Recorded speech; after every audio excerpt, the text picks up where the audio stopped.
Mheshimiwa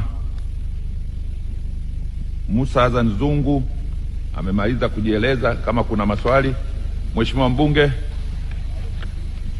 Mheshimiwa Ado.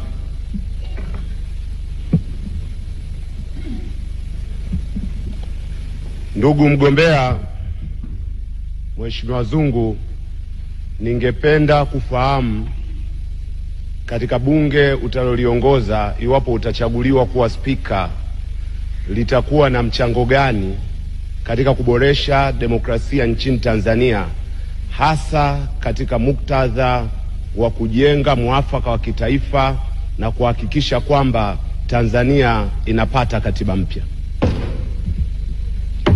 Mheshimiwa Mwenyekiti, nafurahi sana kwa swali zuri sana la Mheshimiwa Ado. Bunge hili litasimamia haki za watu. Bunge hili kama serikali ilivyotangaza, mchakato wa katiba mpya uko njiani, na bunge hili ndio litalosimamia katiba hilo, na wale ambao tuko ndani ndio tutakayeamua mustakabali mkubwa wa taifa letu kwa amani, utulivu na maendeleo ya taifa letu.